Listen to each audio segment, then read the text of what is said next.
Hello, ladies and gentlemen and friends, and welcome to this new edition of Sartorial Talks. Today, I have the joy, the pleasure to be with my beautiful wife, Sonya.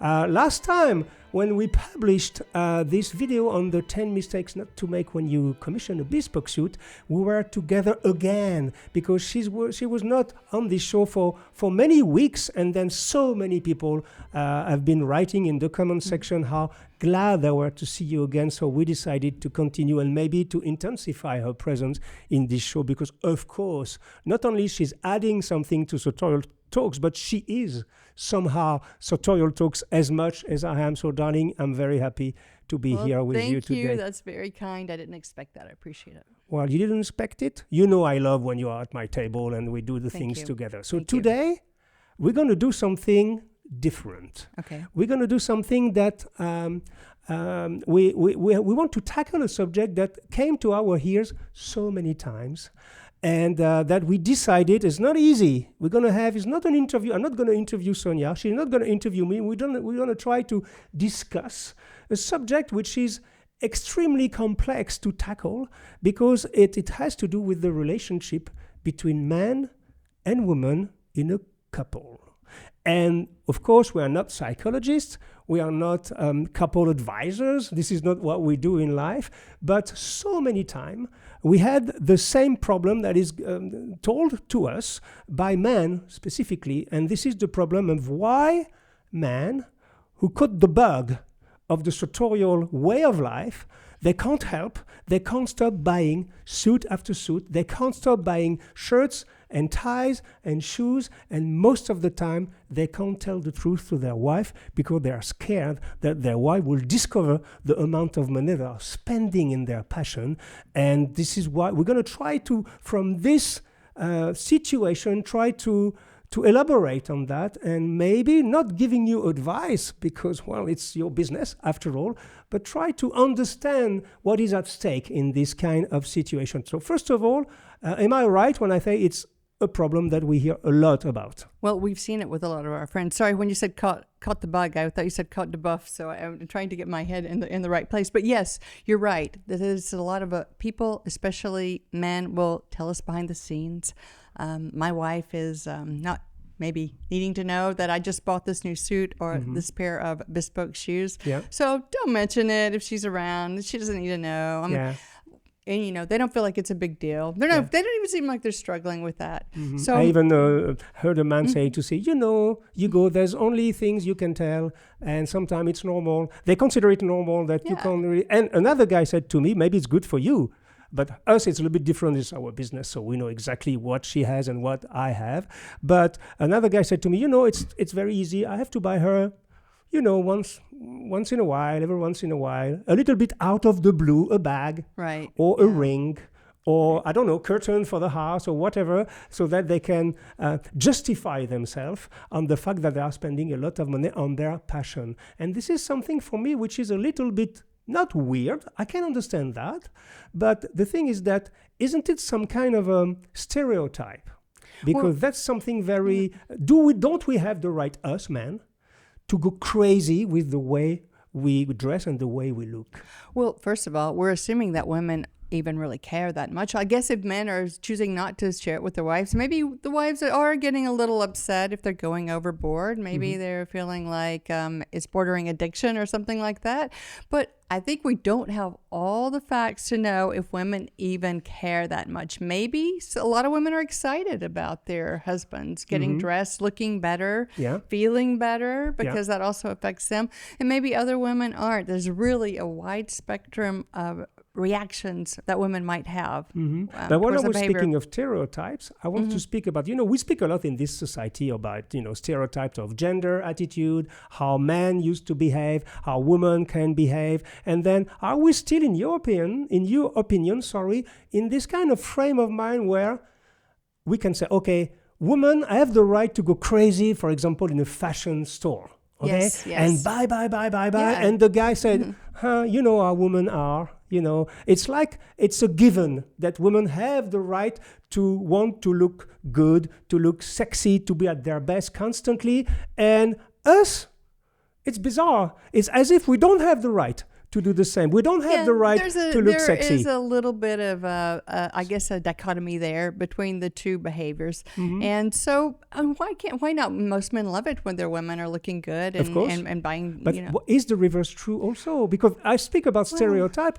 Why don't we have the right, us also, to look good and to be passionate about the way we look? You see, sometimes the gender, this stereotype is still very present. You're right. That women has the right to spend money easily on fashion and men not. And this is something I don't understand. You do have the right. I mean, as long as you're not going into addiction, you have the right. Of course you have the right. Yeah, and what if you are going that's into not addiction? a stereotype as much today, I think, as it was in the past. Of course.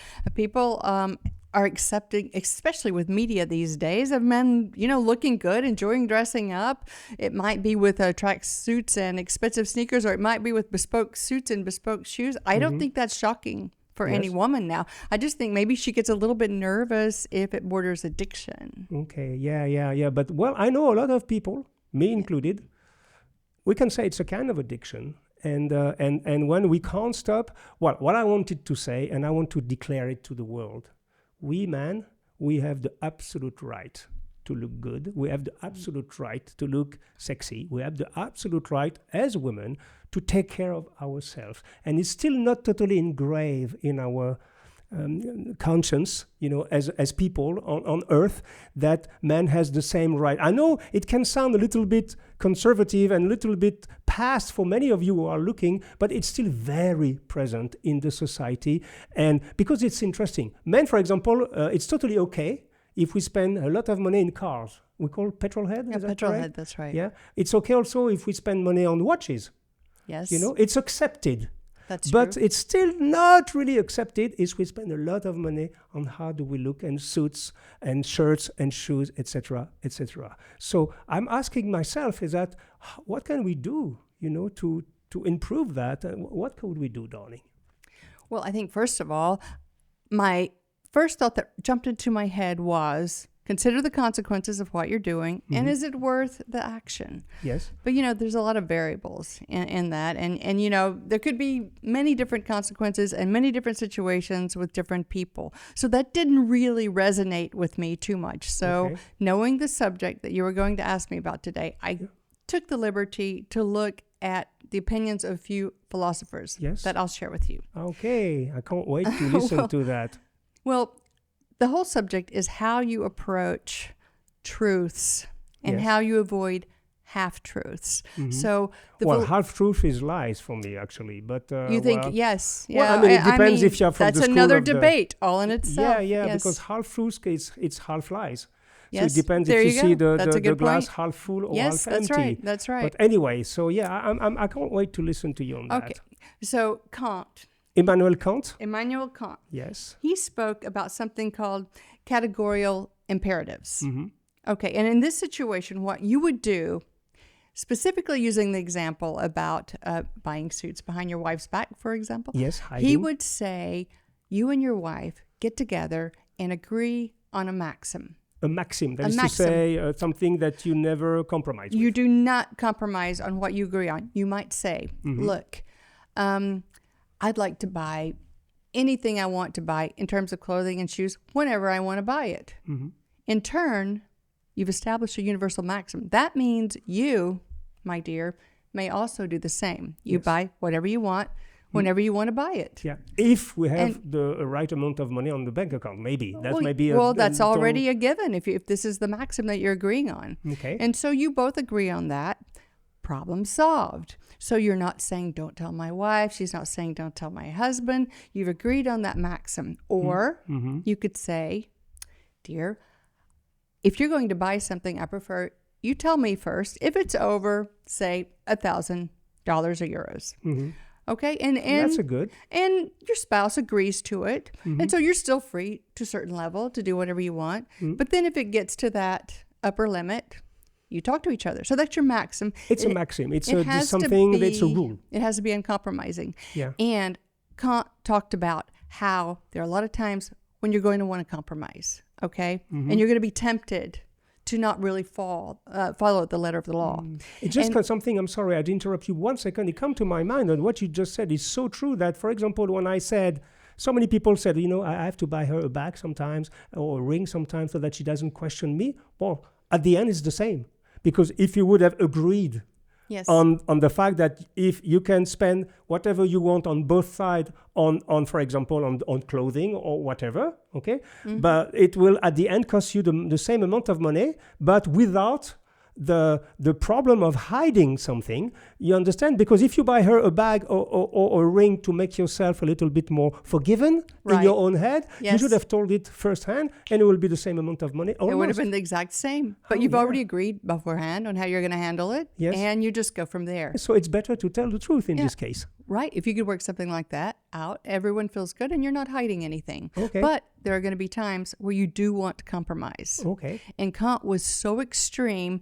He said these have to be absolutes. You can't compromise, even if you think there's no way, for example, using the truth, that I could tell the truth. No way in this situation. Yeah, I know a lot of people, they can't even imagine saying to their wife how much they spend on bespoke suits and shoes. So this is how hardcore he was, okay? Yeah. I'll give you an example. So say Roger and Sally are sitting in their living room and they're watching a movie. Okay. Okay. That's easy to imagine. Suddenly, there's a knock at the door. Okay, Roger gets up, he goes to the door, and it's a man with a weapon. And he's saying, with a firearm. And he says, I'm going to eliminate Sally. Tell me where she is. Wow. And Roger... You see where sartorial talks, sometimes we say, am I watching a show on a men's style, and we speak about somebody who wants a wife. Oh, don't use that word. Oh, it doesn't matter. It's okay. You can beep that out. Okay. So the point is that Roger is faced with a dilemma, but at the moment, he doesn't even think about his dilemma. He just lies. He says, Sally's not here. Of course, to save the life. Yes, of course. And so, meanwhile, Sally is over listening to the conversation in the doorway. And she's freaking out. So she's like, I'm getting out of here. So she makes her way out of the house through the back door and runs. All right. Meanwhile, the person who is trying to eliminate Sally leaves and bumps into Sally outside. Oh, you mean, yeah, because she went outside, he bumped into her. They bump into each other, and he eliminates her. Okay. With Kant's theory, Roger was shared responsibility for the end of Sally. Okay. Because he told the lie. Because his maxim was to never tell lie. That's, if I understand, that translates what you say. Okay. Had he told the truth, the person with the weapon could have gone inside, searched for Sally. And she would not be here? She would be long gone to the police station. And she would have been fine. Okay, this is just one example. It's an extreme example, but it's very enlightening, for sure. So you can't predict outcomes, right? But you can stick to your maxim and be okay with the results. Now, had he bumped into Sally after Roger told the truth and the same demise came to Sally, Roger would not share any responsibility in the end of Sally because he's stuck with his maxim. So there's many, many things that could happen in types of situation with clothing. And of course, this is an extreme example. But if you stick to your maxim, the point is at the end, you can be at peace with whatever happens. That's very interesting. True. And so, well, I mean, it's, but by the way, if I try to wrap up this first, I don't say advice and even less tips. I hate that word, tips. But if I share what you just share with you, if I try to sum it up, it will say that have something in place, a maxim, a rule, in your couple. So it might be easier to say than to do, specifically if you already spend $50,000 in suit and then your wife doesn't know. But this is maybe the most important thing, and you will see, and I'm sure it just came to my mind that ultimately it will be the same amount of money, and you will not feel obliged to grant her, it doesn't mean you can't pay out of the blue some beautiful things to your wife when you want. That's not what I mean. Yes. But it's more sane. It's easier that way. And the second question I'm asking myself, because I also witnessed that, this is the paradox of all this story. Because on one hand, man assume that their woman will be not happy if they discover the amount of money they spent on clothes in order to look good and to look at their best.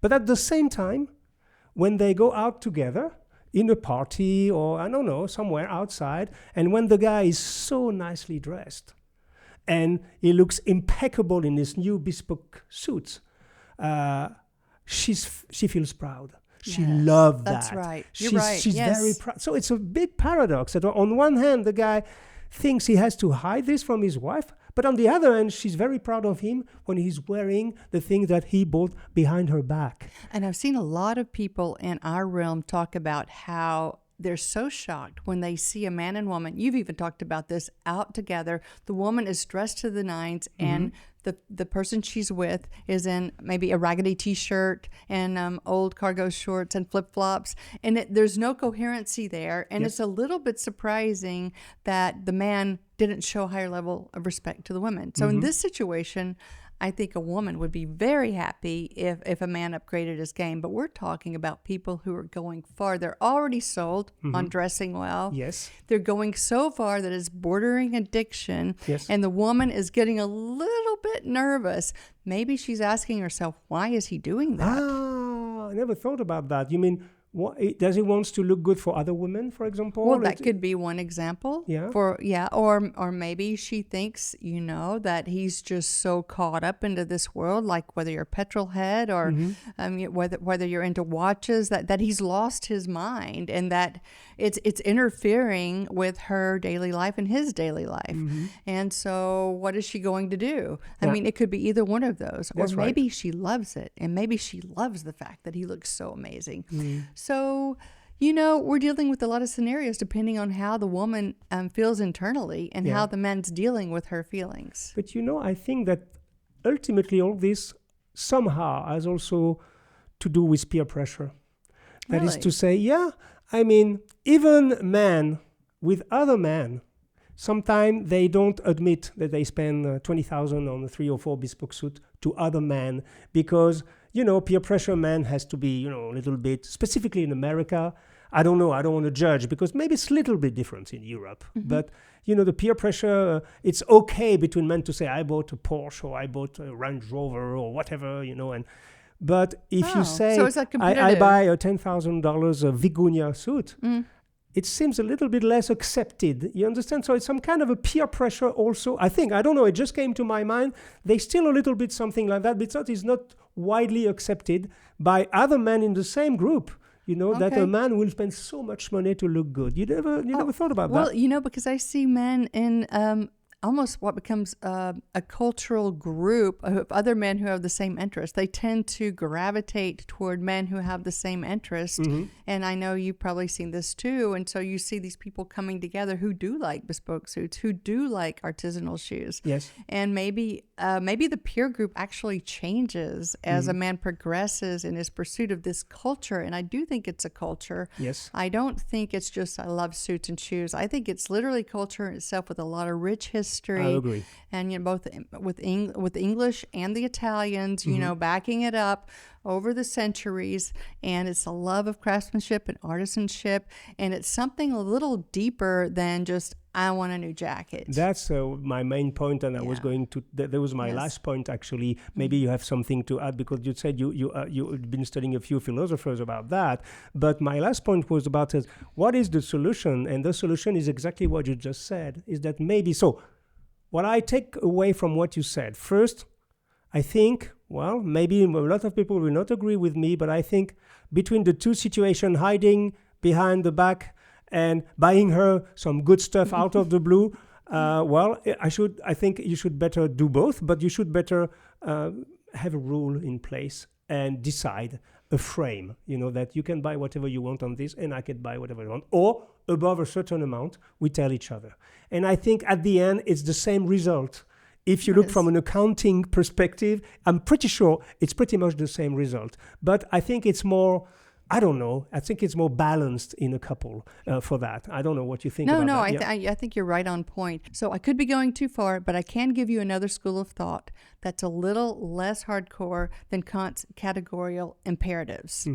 And that's moving away from the Germans and more toward the English. That's John Stuart and Jeremy Bentham, who is more of a British type of philosopher from the 18th century, who talked about the school of utilitarianism. Okay, what is that?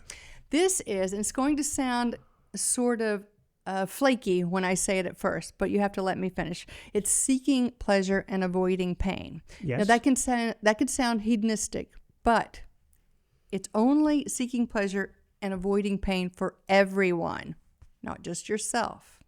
So when you get into these gray areas, because face it, we're not going to follow the exact maxim in every single situation. I mean, come on. I mean, nobody's that German. Yes. Okay.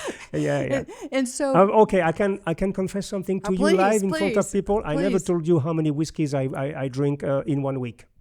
Yes, well, actually, because I don't you got a drink too really much nice whiskey. bottle from our friend, but that was cognac. Yeah, that was cognac. Yeah, that's another one. I didn't confess this one. I drink 3/4 of the cognac bottle that we were granted for you and me, and I drink 3/4 of it. Well, that was a beautiful confess. gift. That was a nice bottle, but I did see the bottle going. Am lower. I forgiven? Yeah, I figured it out. You see, I have we eyes. just I can gave see you the an bottle. example. I didn't mind. I don't mind. Yeah, we give you an example live that sometimes telling the truth.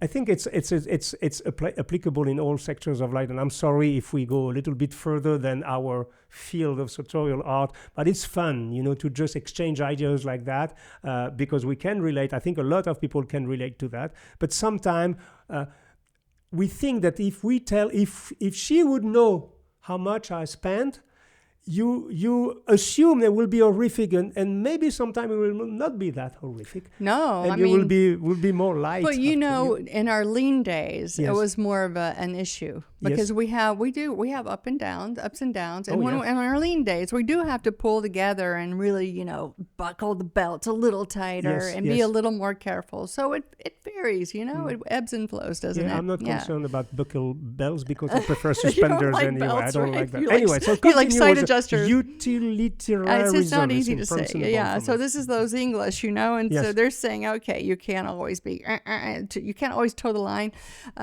Sometimes you have to look at things more of seeking pleasure and avoiding pain for the benefit of everyone, not just yourself. Okay. And this is sort of like taking one for the team. You love rugby. Sometimes a rugby player has a sacrifice for the team. Well, every minute in rugby, that's the whole game. Is it really? Okay. Yes. Okay. So the point is you have to take the view that you're more of a passerby. You're more removed from the situation, okay, when you're in these deep temptation moments to buy. And you can't hold back. You can't stop yourself. And so an example that we could use is if you were, say, on the ocean in a ship and the ship had a terrible problem and you were involved in a shipwreck. Yes. You survive. You're walking on the island. You see a very upset pirate who's about to get rid of 10 people who are Aborigines who live on the okay, wait. So I'm Tom Honk. You're Tom. Island. That's right. I know. He was alone on the island. Yeah. But okay. I don't think he ran into anybody. No. But you get the point. And so I run into a pirate. Yes. And the pirate wants to 10 people. The pirate wants to eliminate 10 people because he's angry because they had accosted him in the past, and he's got them all at his mercy. Okay. Well, I mean, as upset as you are of just being shipwrecked. I don't know these people, so I don't care. No, you don't I'm know just them, kidding. but I'm you just don't kidding. want to. I mean, you're already upset. You don't want to witness something like that and be further traumatized. So you're like, I need an ally. I'm going to go approach this guy. Hopefully I'll live. So you approach the pirate and you say, like, look, man, this just happened to me. Don't do anything to these people. This is wrong. They're humans. Let's just try to coexist here. We need each other. And so he's like, he's a bad guy. He's amused. He says, all right, you go ahead and take out one of them and I'll let the other 9 live. I don't know. You go too fast for me because I'm French. I'm just French, remember. I will say it slowly. He says, okay. Yeah. You, Hugo. Me. So I approach him and I say, don't people. Don't and he do said, that. okay, I have a solution for you. Here's my gun. You one. Yeah, you take out one. And then the 9 others, they survive. I'll let them go. But it means it's on me now. Yeah, so you have to make the decision. Well, I don't know. So you don't know what you would do, right? Well, I mean, if it's utilitarianism, if I'm rational, it's better to lose 1 than 10. Exactly. But at the same time, if I look for myself, I don't want to be a criminal. So it's very, how can you decide something like that? Well, according to this school of thought, you can go ahead and take out the one person because the one person's going to be taken out anyway.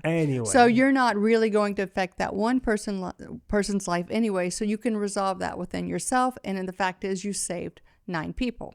Okay, that's the school of thought. So the point is, if you carry it over into our smaller world that's fun. Of suiting, for example. Yes. Say that you wanted to get a navy blue suit, you really needed one, but your maxim was, you're done, your spending limit's done for now, but you had the opportunity. And to have one at a bargain price. Yeah, well, I mean, whatever the circumstances. And then you can't, and so what? And you knew that if you get that navy blue suit, you're going to be over the limit. You knew decided. That, but you knew in the board meeting that you're going to attend in the future that navy blue is definitely the color that's going to influence the people of the board to go with you in your decision. And make a difference. And will make a difference. A positive difference. You knew that. You know that. Have to... So you're at the atelier and you're saying, okay, I'm going to look at this this approach of utilitarianism. What is the good of the group? I have 5 kids. I'm married to a wife who does love, to shop as well and to improve the house. And if I do this, if the board approves my proposal, I will become partner and I will be able to provide better for my children and my wife. So I'm just going to go for it. Okay. You violated your maxim, but you went more towards the English philosopher's side of the school of utilitarianism, and you decided that you're going to do something to have pleasure, avoid pain for the entire family structure. And so this is a way you can look at gray areas. There's 2 roads, basically. We're in front of 2 ways of thinking. And, we don't say it's the German and the English way. It's because of the philosopher. But Kant say, have a maxim and never deviate from this road. No exceptions. And those English philosophers say, you have to ponder what is the best, the most useful. The greater good. What is the greater good? The greater good for the whole picture. Right. To find happiness and avoid pain. So it means that some people, if they hide from their woman that they buy suits, or too many suits, for example, but at the same time they know that with this suit they're going to improve their efficiency at work, for example, and make more money. Maybe their quality of life, but I think we can say, my view at least, is you stay with the maxims, but when there is a gray area, you can move over to this philosophy of what is the greater good of everyone. And even though, I think I'm violating the maxim, but I'm going to go with it. Okay. Because the guys are going to do it anyway, That's right? Correct. But maybe they can use a little bit of discretion when they do. But I have another road to suggest, if it's possible, because these are very interesting, by the way. But I have maybe another road or maybe another idea to suggest is I think that most of the time when someone, it can be in a couple or even globally in life, doesn't understand what you do, it's most of the time for a lack of information, a lack of interest, but lack of interest comes most of the time from a lack of knowledge. And a lack of education, not globally, but education in one subject. So I give you one of my potential solutions, even if I must confess to everybody, I don't have this problem at home because we know exactly what we do. At least in this field, this is our job. So we are totally relaxed on that subject.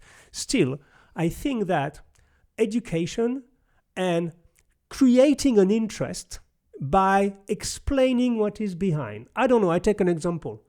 Hey, darling, I just bought a very expensive overcoat. Cost me $15,000. And she's about to collapse in front of the fireplace. But then you explain, it's in Vicuña. And then you show pictures. You know what Vicuña is? Even if she tried to still breathe and recover. And I'm just joking, but for example, you say Vicuña to explain why is it so expensive. You explain, it's a small llama. And this llama, they can grow their skin being in captivity. They have to be free. So you can't have them in a farm, for example. They live in the mountain. And if you catch them and try to raise them or breed them, it doesn't work. They don't produce the wool. Okay, this is fascinating. So what do? It's in Peru and Bolivia. They live in the mountain, and once a year, all the farmers living very high in the mountain, I mean very high, they make a human chain with thousands of people, and they try little by little by little. It takes days sometimes and nights. They gather all the small llamas together, and they shave them together. They make a party with that, and they shave the neck only. And this is why it's so expensive. First, because it's crazy, the amount of efforts to harvest this from animals who are in liberty, totally free. And secondly, they don't shave maybe this. So to do an overcoat in Viguña, you may need 300 llamas just for one overcoat. You understand? That's okay, beautiful, I don't say that all of a sudden your wife gonna be dancing with you and say, "Oh yes, I love Viguña," but at least it's a good example how you can pick the interest of somebody in the fact that you don't only buy an overcoat, but you buy something different that maybe only you know, and that's the problem. And I think that trying to involve the other into why are you passionate about that? Wow. Okay, to look good for sure. Yes. But also sometimes I know a lot of gentlemen in the US who are passionate. The first place is to look better, but little by little they become passionate. They want to know how it's made. They want to know how the wool is made. They want to know which mill, how it's woven. They want to understand the pattern. Prince of Wales. Prince of Wales is generic. You can see, and then you study the different tribes in Scotland, for example. And what does it mean to have this pattern on your suit, whether another pattern can be different? You understand? Yes. So it's a whole world. And more, and I think this is a good solution to addiction, is to put meaning in what you do. Wow, yes, You know? I agree. Addiction is that you lost sight of what you do, and you have to do it because otherwise you can't want live. to consume. It makes you feel better. It becomes an emotional crutch. Exactly. And that's really beautiful. Whereas what you education said. can counter that. Yes. And you can Ooh, not only yes. calm down, but give meaning. And you will discover that when you give meaning on everything you do, specifically in our field, it has a very strange effect, is that you may slow down. Not slow down to buy, but slow down in order to understand more and being more picky.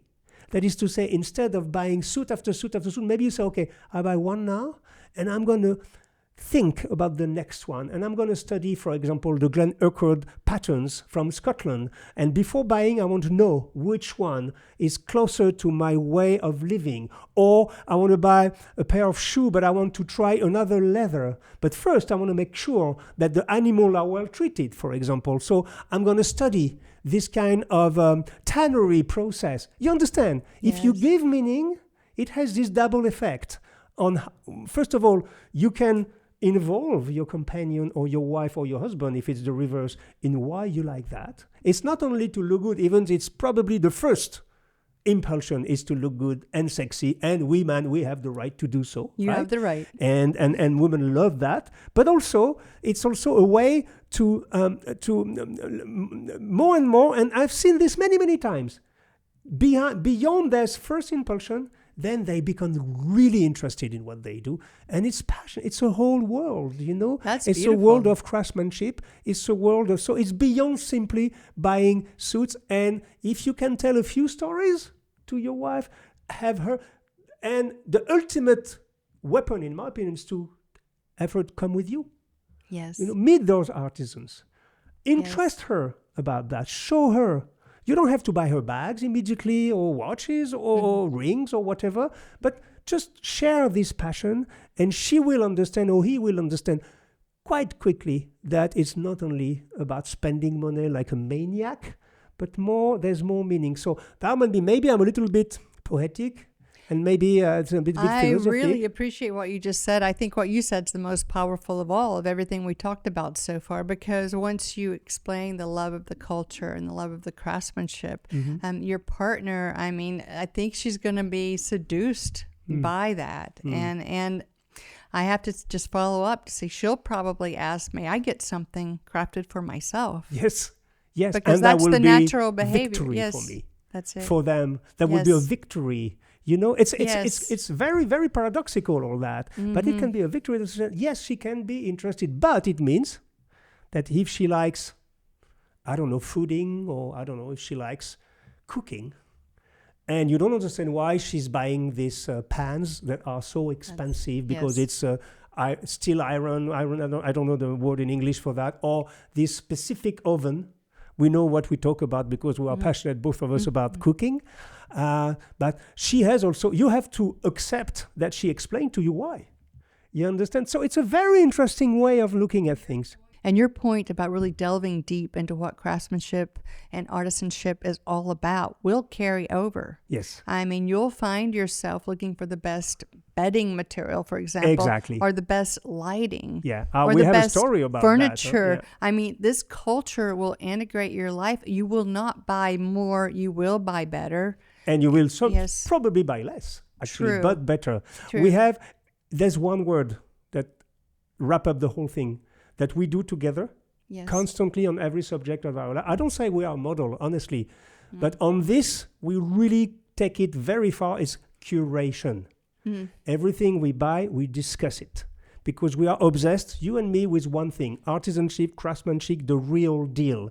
And I think we consume probably less than many people at our level. We probably end up spending about the same amount of money because we're not buying too many things. But can I just say that this inspirational talk that you just gave us, it doesn't apply if you're just starting out. If you're just starting out and learning about bespoke suiting or bespoke shoes, going directly to that is probably not going to do you any favors. You probably actually need to start off with something simple like ready-to-wear suits or maybe a made-to-measure suit, because you're not even going to be able to appreciate what you're doing until you build. And we have a talk about moving up the sartorial ladder that I think is worth mentioning. Yes, of course. Because you really have to climb the ladder before you can have an understanding of what you just described. I agree with you. I agree. But I wanted to give this example because we share one passion that became a passion for both of us that you didn't really know in the first place. It's all about,